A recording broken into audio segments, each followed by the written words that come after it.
We're going to be talking about the importance of being a good dad, because you could have a great business, but if your family life is horrible, then it's just, what's the point? Hey, what's up, guys? Joe McCall, the Real Estate Investing Mastery Podcast. Glad you're here. We've got a great show today. We're going to be talking with a friend of mine named Dustin, and we're going to be talking about what it is like, some of the challenges, the things to watch out for with being a dad and being a business owner. And so if you're a lady, just relax. You can still listen to this. I'm sure you'll get something out of this, or at least you'll listen to a good podcast that you can give to your significant other, boyfriend, dad, husband, to listen to themselves, right? But we're going to be talking about the importance of being a good dad, because you could have a great business, but if your family life is horrible, then it's just, what's the point, right? And that's what we're going to be talking about today. I first want to tell you, though, this podcast is brought to you by myself, right? Every Saturday, I do a workshop where I go into a brand new market, and people ask me all the time, hey, can you still do deals today? Or what would I do if I had to start all over again from scratch? Well, every Saturday, I do a workshop around 10 a.m. Eastern, I think, 11 a.m. Eastern. I'm not sure, I forget. But if you go there, and here's the link right here, joemccall.com/Saturday. And it's just $7. I want to go into a brand new market. I'm going to pull back the curtain and show you exactly what I do. You're going to pick the market for me. I'm going to set up all my systems. We're going to start pulling lists of sellers and buyers.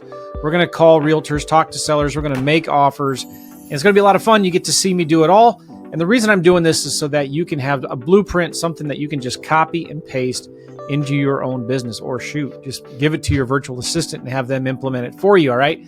But go to joemccall.com/Saturday to check it out. It's just $7, and I do it every Saturday. All right, cool. Let's bring Dustin Hogue on. Dustin, how are you? I am fantastic. How are you, Joe? I'm doing really good. You have a podcast called the Balanced Business Dad. That is podcast. Correct. Yep. And we've known each other for a while, but we just kind of talked for the first time just a month ago, was it? Right? Yeah, it's about a month ago. We were able to have lunch together. It was awesome. And you're in the St. Charles area, which those of you who don't know of St. Louis, it's one of the suburbs, other counties of St. Louis area there. Yep. And so, yeah, I was really intrigued and fascinated with your story and kind of your angle on things, because why don't you start with telling us a little bit about your story and how you got into real estate, and why do you want to talk about the balanced business dad? Why is that important? Yeah, absolutely. Start with your story. Sorry. Yeah, absolutely. So the funny part is my story of real estate investing begins with you, Joe. The very first RIA I ever went to, you were the speaker, and it was October or November of 2016. And we lived in St. Charles at the time. That's where the RIA was. You were speaking on lease options, and I was hooked. I had been a real estate agent for a long time. I've been a real estate agent for over a decade, and helping sellers and buyers. And then I was also coaching new real estate agents for a couple brokerages here locally, and even some nationwide. And I knew that wealth was created through real estate investing. I was invited to this RIA, and I went, and you spoke, and I was hooked. You were actually selling a lease option course. I bought the lease option course. I still have never done a lease option like that, but I was still hooked on the idea of investing in real estate. And that's where my journey began. Since then, really started in the beginning of 2016. We've done well over 100 flips. We've had up to 75 rentals, all single family here locally in the St. Louis area, and kind of went full time in investing while we were coaching. My wife was able to leave her job, a W-2 job, while we've done this. And yeah, I mean, it's been a life-changing for us. I coach new real estate investors, still coach agents. But what I was seeing in the marketplace, not only in just real estate investors, but real estate agents, and honestly, just business in general, was people were just wasn't right. People were a lot of out of balance. And I was a father, and by the way, parenting's really hard and yet so rewarding. But being a husband is really hard and so rewarding. And I knew I wanted to be focused so much more on being a father and a husband than I did in my business. But I still had to keep that going because that's what supported us. So that's where the concept came with a co-founder of mine. And we started the Balanced Business Dad. And it's because I believe there's 6 pillars of life that kind of encompass all of us. And that is our faith, So unapologetic Christian, but our faith is utmost important in the beginning for me. But then it goes to health, and you kind of follow me around. You feel like I've had this health journey where I've lost 85 pounds. I fought a professional boxer. Don't do that. But health was a big part of me, and I had to get that under control. And then from there, it was our faith, health, our marriage. I've seen so many marriages upside down because they put everything else first and the marriage on the back. Then after marriage, it became being a parent, being that father. So it was fatherhood, then it was brotherhood, and then it was business in that order, where business is the last thing. Everything else above that is so much more important, yet all of those pillars encompass us. And what we realized is you can never have perfect balance. But what we encourage people to do and coach people to do is be present in the pillar when you're supposed to be in that pillar. So when I'm with my wife, I want to be with my wife. When I'm with God and in prayer time and in church, I want to be with God.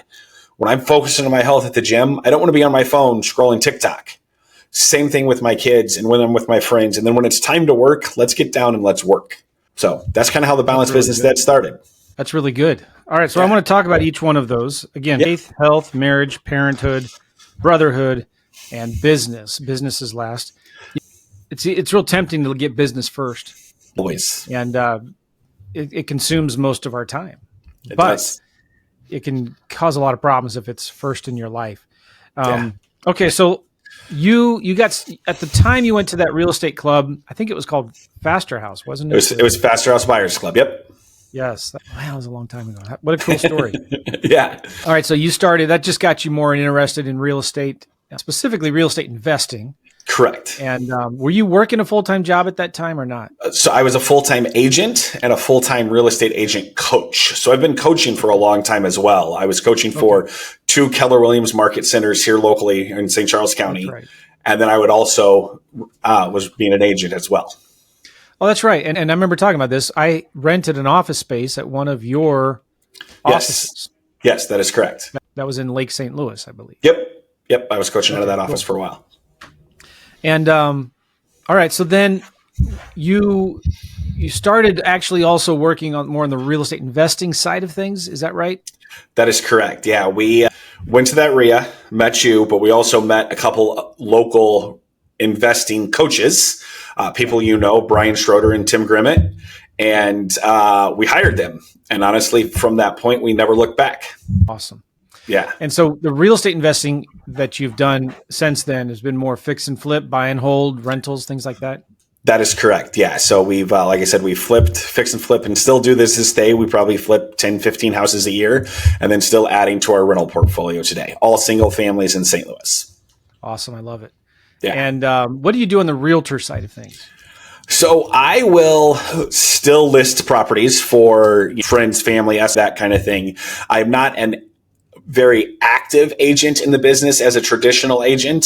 So if people come to me and, it's not my box of expertise, I will refer them to people in my organization.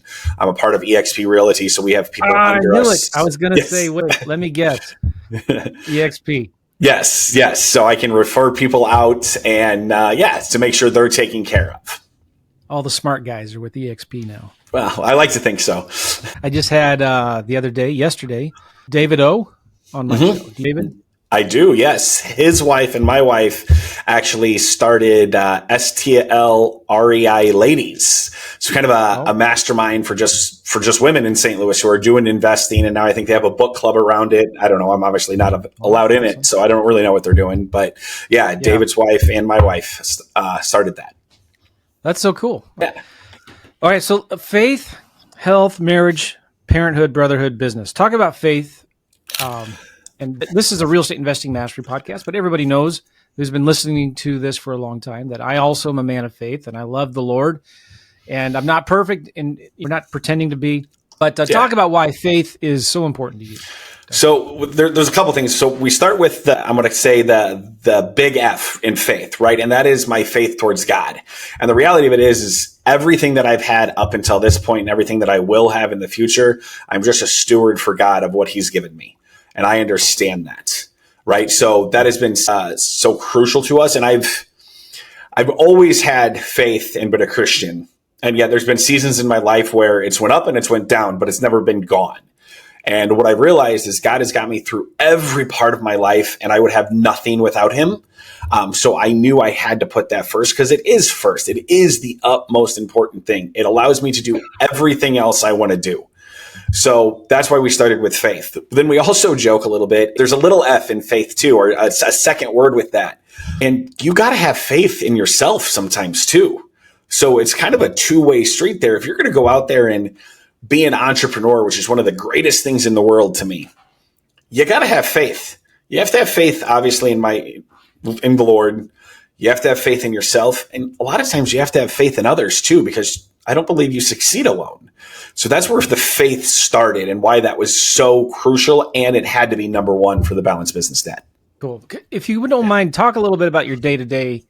What does your faith look like to you every day? Yeah. So, it's an ongoing thing. So we attend a local church, but I spend a lot of time in thought. I don't necessarily use the word meditation, but that's really what it is. But it's thought and praying about how to get through my day. So I'm talking to God a lot throughout the day. I've also added, I'm doing this thing called Operation Timothy, where I have a mentor, for like a year to 2 years that we really learn the Bible more and go in depth with the relationship with God. So I'm constantly learning on how to increase my relationship with God. And then I have a weekly Bible study with, it's funny, they're all real estate investors, but about 3 or 4 real estate investors here locally every Wednesday morning, where we honestly just sit there and we read the Bible together. And then we stop and talk about it. I think, we joke, I think it took like 11 months for us to get through Romans because we stopped and we would talk and so much about it. And what I heard, and I think they're probably more of a higher on the theology training than I am. And yet that's exactly what I wanted because they have the knowledge and I want and need that knowledge. So I'm constantly growing in my knowledge of God and the Bible, which helps increase my faith. Cool. Talk about the Bible. What does the Bible mean to you? Do you read it every day? Do you think it should be read every day or once in a while? How do you read the Bible? That is a great question. So I think it probably should be read every day, 100%, because you are closer to God when you're reading God's word. Do I do it every day? I don't. And I'm going to be honest. There's things that not that I necessarily struggle with, but it's not something that's on my mind to read every day. And I've done a Bible app where I'll read some devotions, like I put my kids to bed, like they're late trying to fall asleep. I'll read there, but it's not something that I've done every day. And it's something that I need to create that habit around. But what I believe the Bible is it's God's word, that the answers are in there. I don't necessarily know where to find them in there, yet I know they're in there. So when I am really struggling with something, I will ask other people, or it's interesting, I'll read other things that have the Bible incorporated with them. So that's a lot of ways I get other things, other personal development, whatever kind of books, but that are faith-based, has helped me really kind of dive more into the Bible. And honestly, it's probably because it's easier reading that than it is some of the things right out of the Bible. Yeah. I get it. When I started reading the New Living Translation, it for me personally, it became a lot easier to read, Absolutely. A lot easier to understand, because it reads very easily, almost like a devotion. Yes. So anyway, I don't know what translation do you use? So I just purchased one of those this year, actually. New Living Translation. Mm-hmm. Yep. Good for you. See, I knew I liked you. So about the Bible, what does the Bible have to do? Does the Bible have anything to say about business? It does. And I can't necessarily quote where it does from, but what I've realized is in my studies in the Bible and coaching and parenthood and marriage and honestly, all of it, there's nothing new. It's all in the Bible. And that's what I've realized from it. Now, I'm not a guy that can quote scripture when you're having a challenge, yet I know it's in there. I've came across it before and, it's not necessarily something I've memorized, but what I've realized is there's nothing new. The challenges that we see in the world today have been here before. The challenge you have as a parent has been here before. And that is one of the most comforting feelings because it's like, all right, I'm going to get through this because it's been done before. I'm not the only one that's having this challenge right now. And it's been around for a lot longer than I've been around. Yeah. Yeah. There's Worldwide Technology has their headquarters here in St. Louis. Yes. I think it's one of the largest, if not the largest, minority owned tech company in the United States. And the owner of the company, I forget his name, he wrote a book called Business by the Book. And it's something that's on my list of wanting to read. But and I've read part of it. I have not, and I cannot think of his name. And as soon as we get off here, I'm going to know his name. But yeah, I've read part of it, and it's probably first 200 pages I read of it was really good. Yeah. So I need to go back and finish that. Yeah. Can you be a Christian and have a profitable business? Yes, without a doubt, yes. Can you be a Christian and make a lot of money? Yes, I believe so. Now, what should a Christian do with all that money? So, as we know, I think money is just a tool. It's a tool to serve, right? The Bible obviously talks about tithing, which, Joe was on my podcast 2 weeks ago, and we talked a lot about that. Well, have you got that book yet? I have not, no. But actually, I might have ordered it. I don't know. There's things at my house, but I don't think I've ordered it yet. I definitely haven't read it yet. It's called The Blessed Life. Yes. And we were all talking about that, and I remember now. Those of you listening to this, go get that book. It changed my life. It'll change yours. It's called The Blessed Life by Pastor Robert Morris. He's out of Texas, and it's all about being a charitable giver. And it's about tithing, so don't throw stones at me. But it's rock your world. It'll change your life for the better. All right, sorry, Dustin. Yeah. So I'm actually reading the first book. You can absolutely be a Christian. I don't believe that God necessarily says you have to be poor by any means now, but you can give and you can serve and you can use this money as a tool for what God wants you to do is what I believe. And I believe God does have a purpose for everyone. I believe God wants me to serve in a coaching capacity to help other people rise up. And so obviously money helps me do that at a better clip, if you will. Yeah. So good. All right, let's talk about health. Yes. You lost 80 pounds. Is that what you said? I did. So I was in a mastermind. Actually, Joe was in the same mastermind, just in different groups, but the leadership boardroom.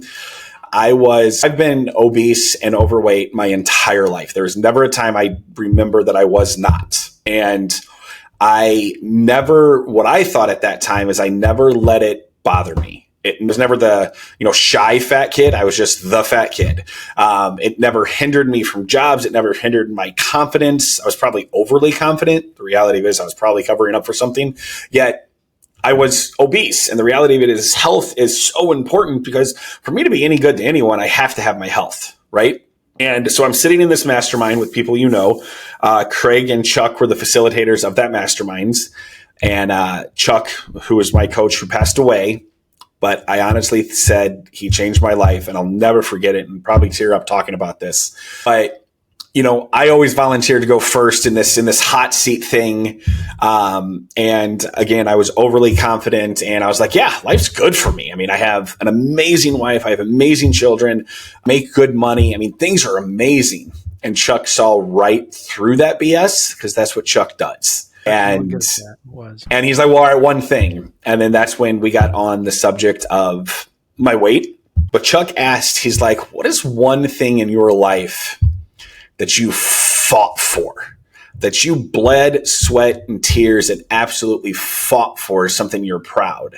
And at that time, I didn't have anything. I didn't know what to say and I didn't have anything. And he looked at me and said, that seems like a pretty boring, mundane life. And that cut me. It did, because I thought I had this great life. And again, if those of you who know Chuck, it was not this kind of being an asshole kind of thing. It's just this is who Chuck was, and he was an amazing coach because he could get to the root of things. So through that, you're on 45-minute hot seat. An hour and a half later, I said, I'm changing my life this year. And he's like, all right, how are we doing it? It's like, all right, you want to run a marathon at the end of this year? I'm like, that sounds horrible. There's nothing that sounds enjoyable about running a marathon. And then there was other things, and a couple of the other people in different masterminds that they ran were doing a physique contest. Like how great would it be to walk off, down the hotel room with your shirt off? I'm like, I would do that now, so that didn't sound great to me. But the joke is, I was a product of the 80s. I was born in 83, and Rocky movies always motivated me. To this day, I'll watch every Rocky movie that's ever playing. And I love the training of it and just that feeling that I got from it. So I said, I'm going to box. And everybody was real silent first because I'm not a fighter. And so through that, and this is kind of making a long story short here, I decided to, 10 months later, put on a boxing event where I was going to fight a professional boxer in a sparring match. And to do that, I had to get healthy because, well, it's hard. So that's how I lost the 85 pounds. 10 months later, I did fight a professional boxer, of course, got whooped. Now, he knew he wasn't going to hurt me, but I did it for 3 rounds still. And we raised over $11,000 for charity. But through all of that, I realized my health was so important because I want to be around for my kids. I want to be able to walk my daughter down the aisle when it's time to walk her down the aisle. I want to be able to play with my son. I want to be able to shoot hoops with my son, whatever it is. And my health was so important. I want to be able to speak on stage somewhere and motivate others. I can't do that without my health, or they're going to look at me as like I'm a complete imposter. You say all this performance and this motivation and things like that, and then you look like that. So that's why health is number 2 for us. Have you heard of the guy Samuel Leeds out of England? I have not, no. Samuel Leeds is a guy, he's a kind of like an influencer YouTube guy out of England. I guess you would, he's similar to Chris Crone, who's got a huge YouTube channel here. Samuel Leeds is kind of the same.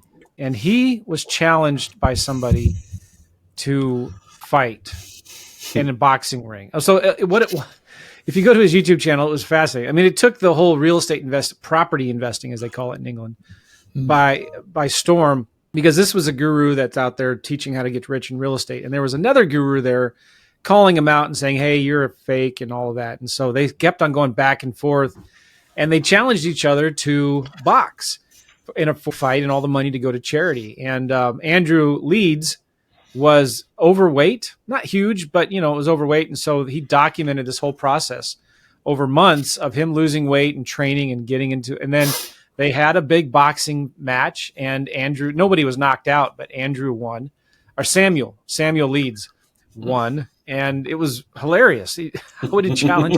I'd encourage you to go check it out. You might be inspired by it. Yeah, I will. That is something about getting hit, man. The Mike Tyson saying, I think it was Mike Tyson, once you get hit, all your plans go out the window. That's true. That is true. And there's such a metaphor of life in that. So I loved everything about it. He's, you'd have to just do search on YouTube for Samuel Leeds boxing. I'll check it out for sure. All right. Anyway, health is important, obviously. Yes. Right? Yes. I had open heart surgery to replace my aortic valve on my heart. We talked about this. I talked about it on my podcast. 8, 9, or 10 months ago. And it sucks. And, but it kind of was a wake-up call for me because what is my family going to be okay if I passed away? What's going to happen to my business? What's going to happen to my employees? And it's one of those things where it forces you, like they say, somebody who's healthy has 1,000 wishes. Somebody who's sick only has 1. So true. So you got to think about, and I'm talking to everybody here, if you were to die today, number 1, where would you go? All right. That's the most important question. But then number 2 is like, what are you in a place financially where your family could survive? Do you have enough insurance? Do they have enough, like life insurance? What's going to happen to your family, your house? Are you going to have enough money to pay your mortgage payment? Do you have enough insurance to pay off the mortgage? And then I started thinking things about the passwords on all my computers, right? I'm the main guy who does the books and pays the bills. So does my wife, she knows how to get into the bank account, but does she really? Or does what's going to happen with my business? Who does the books? Who's going to pay the bills on the business side of things? And, have you ever thought about, does your wife have the password to get onto your computer?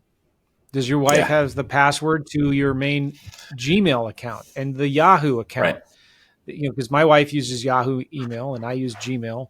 And so I wrote down all of this stuff like, all right, if I died, I had this long Apple note that I shared with my son, my oldest son, and my wife. giving them all my passwords to everything. I have a safe over here with a bunch of life insurance stuff and wills and all that. And so I had to show them how to get it. Now, I'm fine. I did, though, started thinking seriously about losing weight, and I lost 35 pounds. I still have about 10 more that I want to lose, but we're all going to die someday. So it's I'd rather die healthy than sick. All right. Anyway, faith number 1, health number 2, marriage number 3. How did you meet your wife? So we worked together. We worked at Weekends Only together on the weekends, as both of us were part-time jobs, and we were probably the two. There was probably one other person that just didn't take the job as serious as some of the other people there, because it was careers for some other people. It was not for us. It was funny because, we knew each other from there, that kind of thing. And I remember it very well. Obviously, it was February. It was Mardi Gras, and all of our friends, this is 10 years ago now, 11 years ago now, our friends were all downtown at Mardi Gras. So after work, we didn't have anything to do. So we decided to go out after work that night. And that's kind of where it all happened. So, yeah. Right on. Yeah. But we have been married. It will be 9 years this September. 9 years. Okay, cool. Good for you. Yep. And thank you. Do you guys work together still in the business today? 100%. We are married, and then we are business partners. So we actually just spoke a couple times, but we've been speaking a lot this year actually on how to work with your spouse, because we are both full-time entrepreneurs in our businesses. The one business, I would say the two businesses that she's really not a part of, she doesn't necessarily coach with me besides us speaking together like that. And then I also own a sign company that she's not necessarily a part of. But our real estate business, she's very, very active in. She kind of does a lot of it. What are you good at? I am good at relationships. So acquisitions comes naturally to me, having relationships with wholesalers and all of that stuff that takes to buy property. That's me. And I'm the agent. But once we own it, I'm kind of hands off. She is going to be able to handle that. She's going to be able to rehab that house so much better than I ever have. Now, I can teach you the process of how to do this, and I do that. But the reality of it is, when I go to a house, I'm like, yeah, just paint the house. That's not how you need to talk to a contractor, right? So she's much more detailed. She's efforts driven, where I'm results driven. Just get me to the house where I can list it, or get me to the house where I have a tenant in it.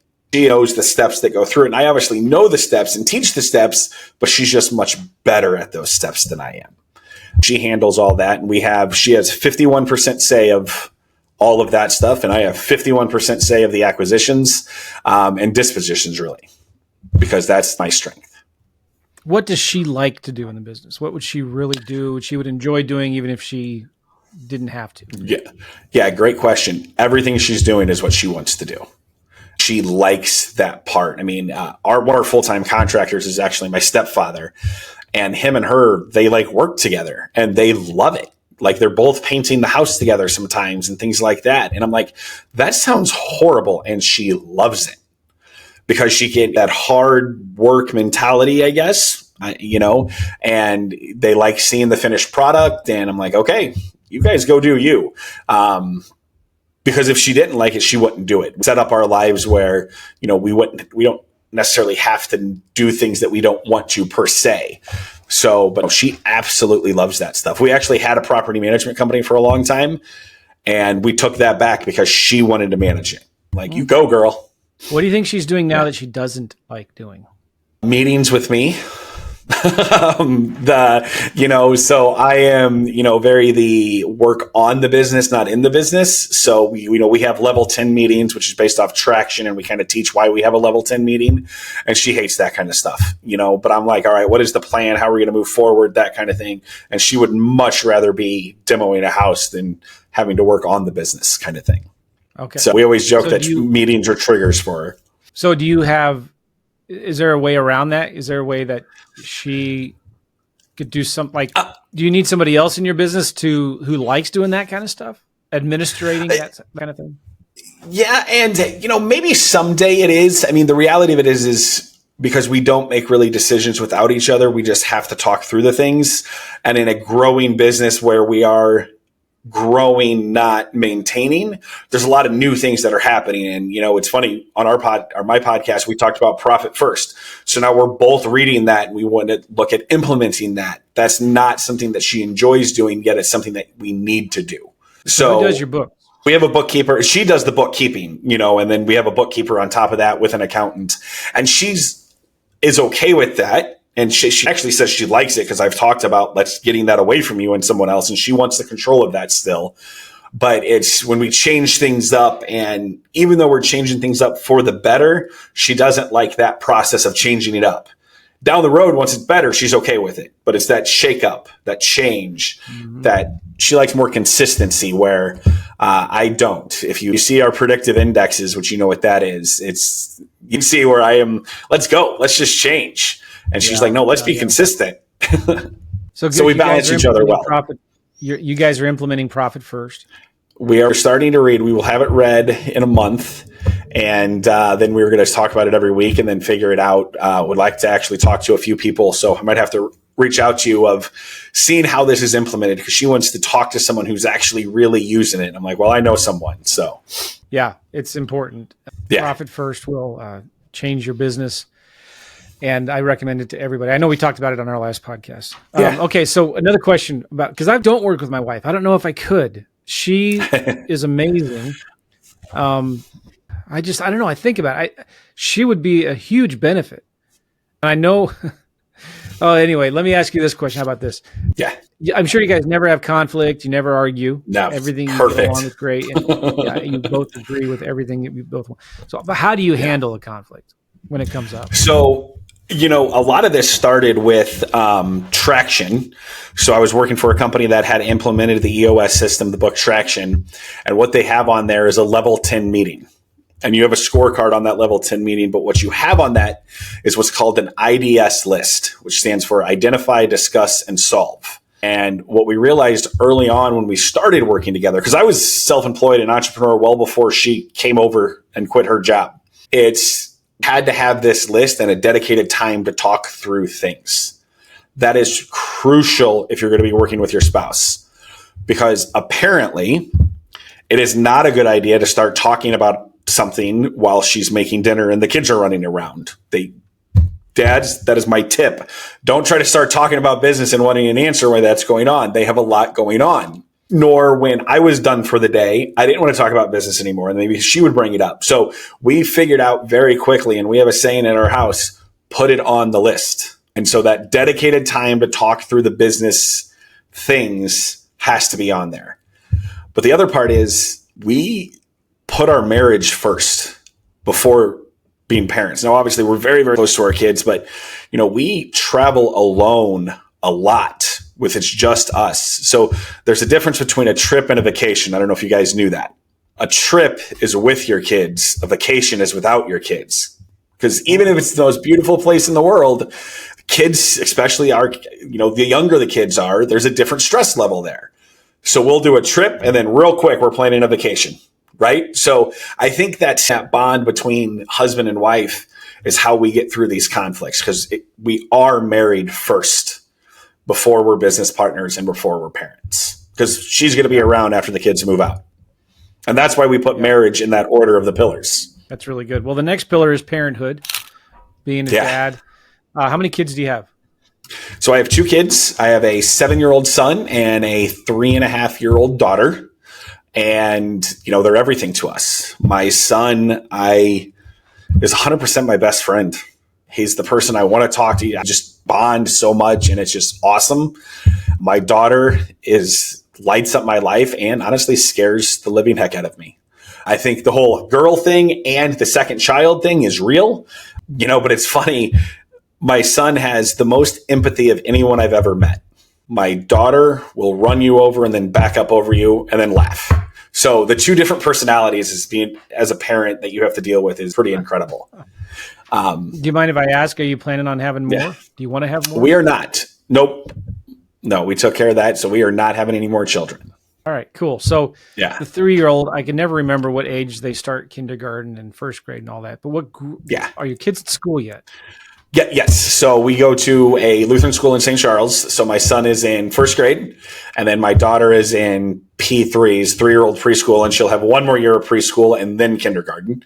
And I love everything. We are so blessed with that school in St. Charles. It's Emmanuel Lutheran School and church where we go, and that is one of the biggest blessings in our lives. So, because it does take a village, and they are our village. So. How did you guys work? How did you guys work together? Where did you find the time to work together when the kids were at home or they're not at school? How do you do that? This is a great question. I talk a lot about this at the Balanced Business Dad. I don't believe there is separation between, life and business. I believe you are who you are when you're in business and when you're in life. So we believe in work-life integration versus work-life balance. So there's a lot of times to this day, our kids will walk houses with us. Our kids have been at the office with us. Like, we work with our kids. And I believe that's one of the things, that's how you find time. Now, there's time where we're not working and we're completely with the kids, but there's time we're not trying to be like, integrate them. And I think that's what really helps with that, to build our businesses and to build our lives together, because we're the same person. So I believe in work-life integration more so than work-life separation, if that makes sense. All right. So do you have a home office or outside office?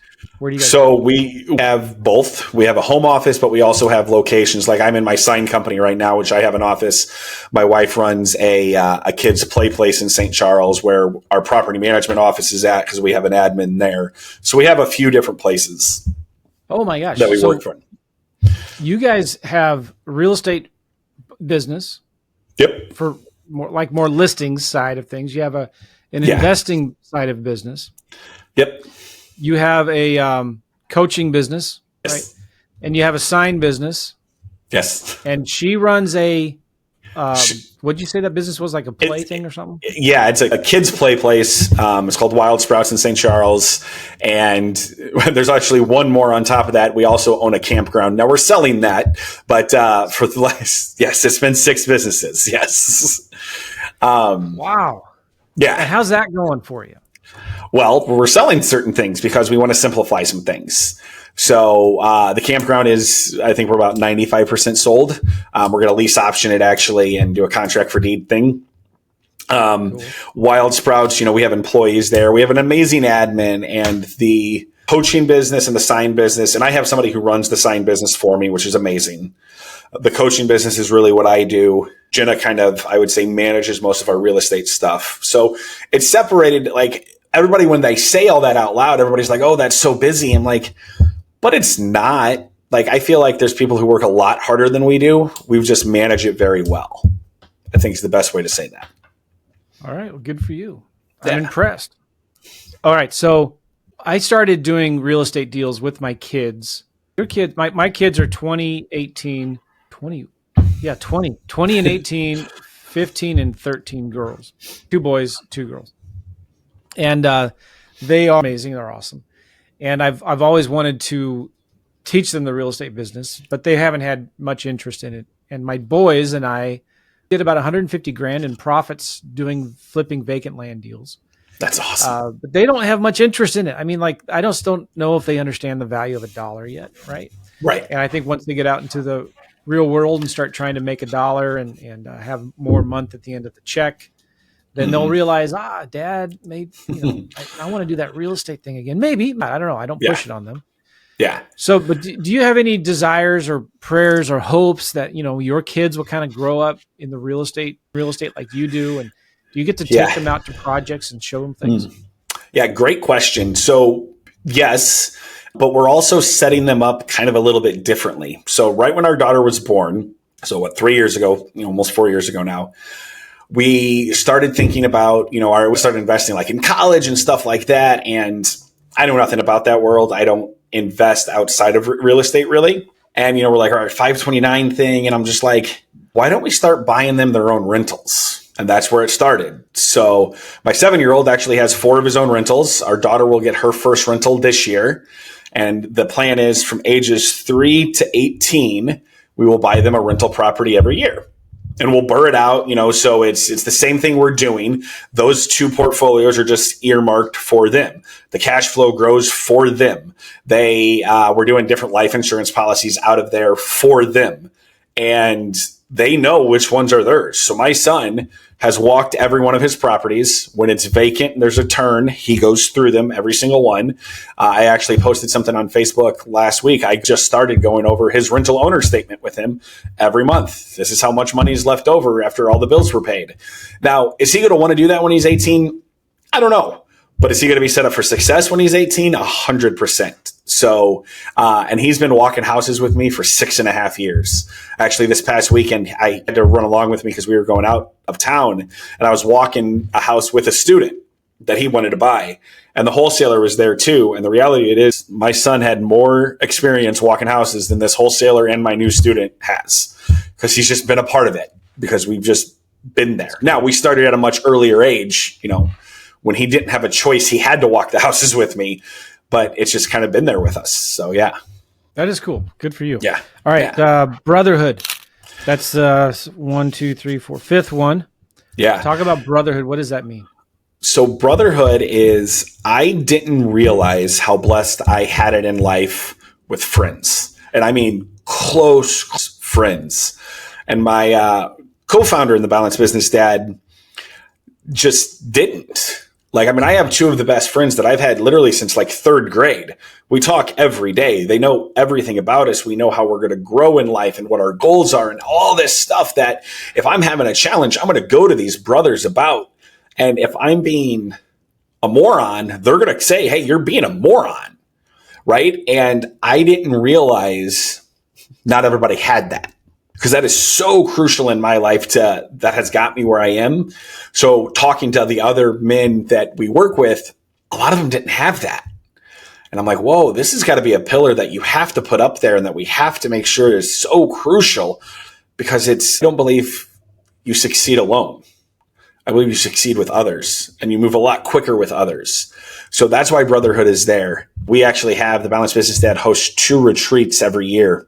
Next one's coming up 1st of May, where, it's 10 to 15 of us, kind of like a mastermind, but more of an outdoor campground-ish, around a lake setting, bonfires and things like that. And I didn't realize how many men were craving this type of brotherhood because they didn't have it.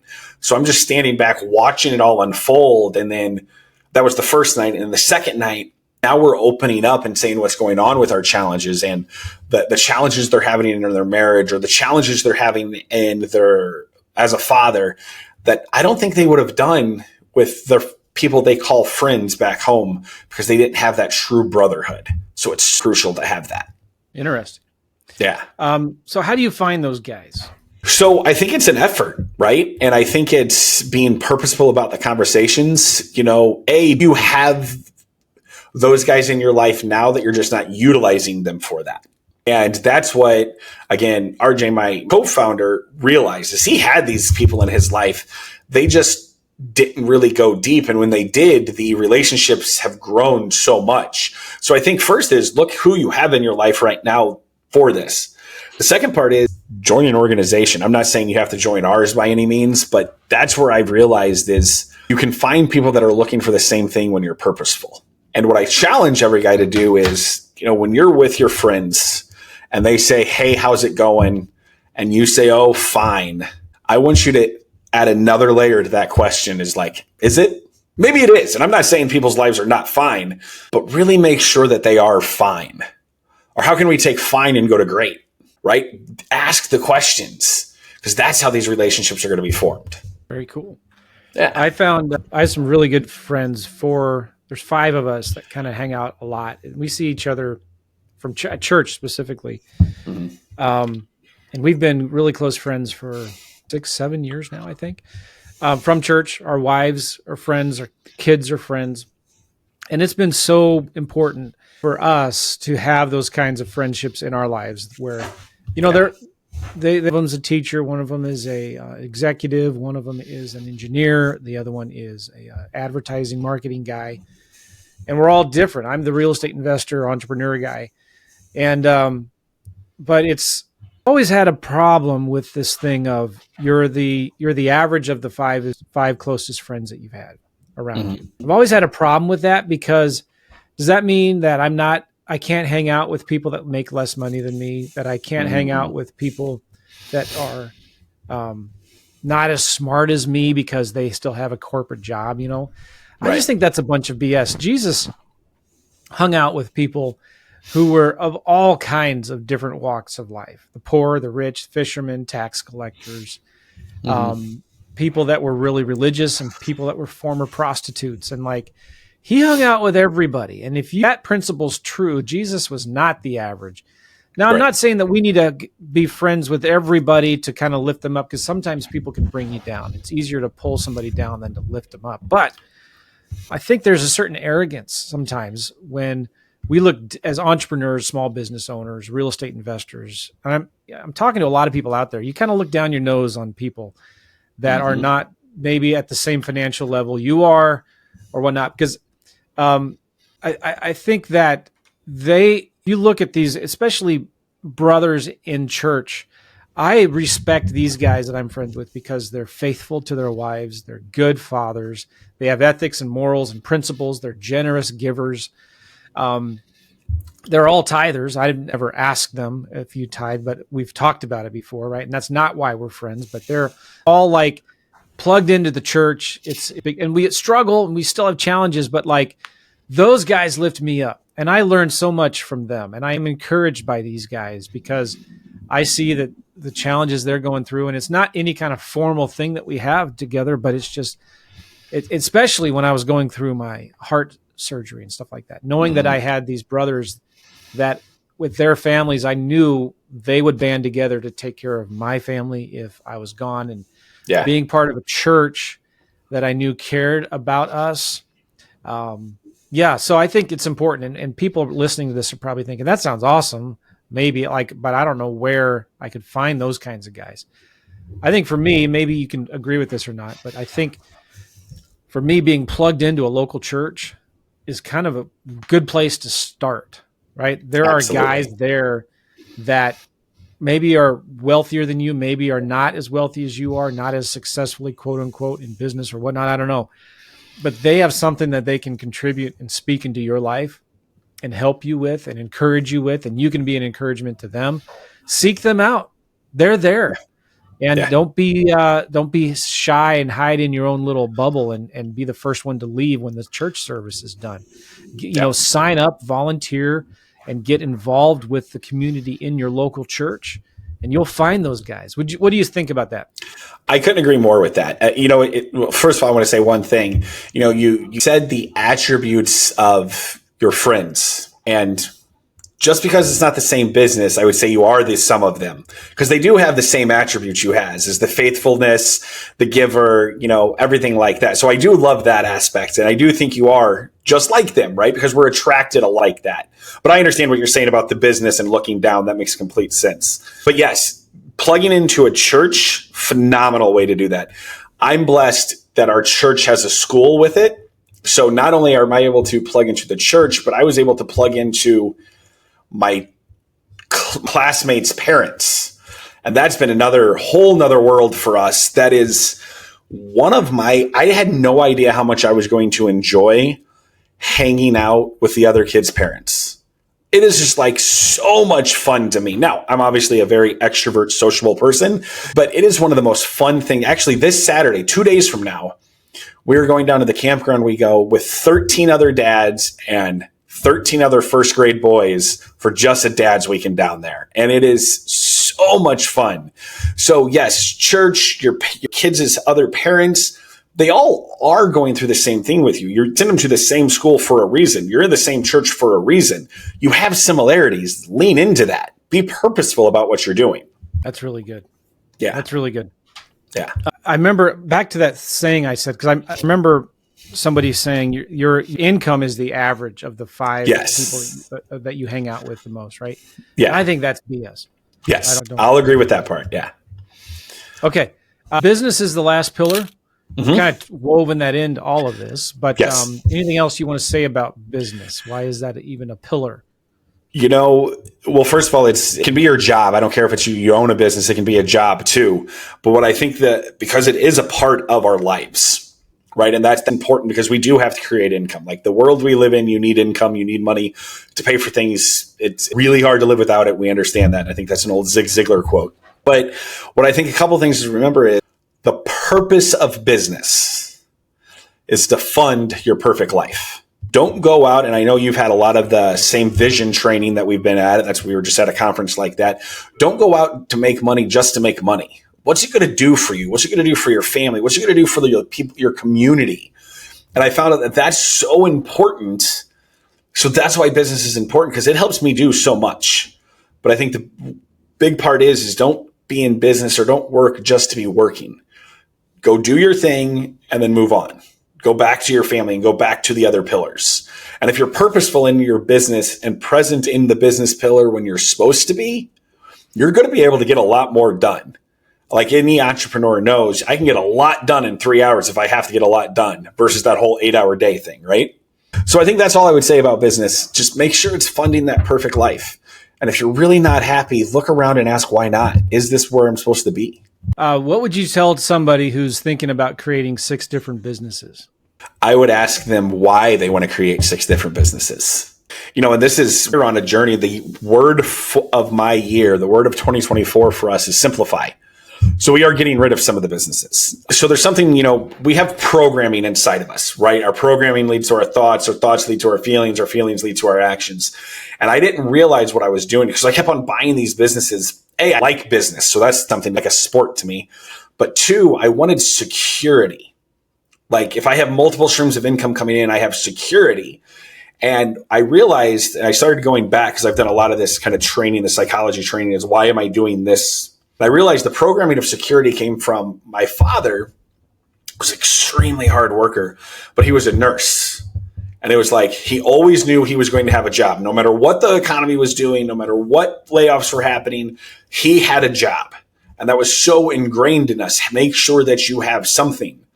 And so when I buy in these businesses, I felt like that's what it was doing. I was trying to build this security, if you will. And now I realize there's other ways to do that and to have that security. I was going to bring that up. I was going to bring that up because the I don't know what to phrase it. The creativity that God's given you, the gifts that you have, you know, that's good, right? And are there ways, because this is something I'm asking myself all the time, because I see things, I'm like, oh, I want to do that. I want to do that. I want to do that. Yeah. And I keep on adding things to my plate. Now I can handle that. I've got time, or I can hire somebody to do this for me.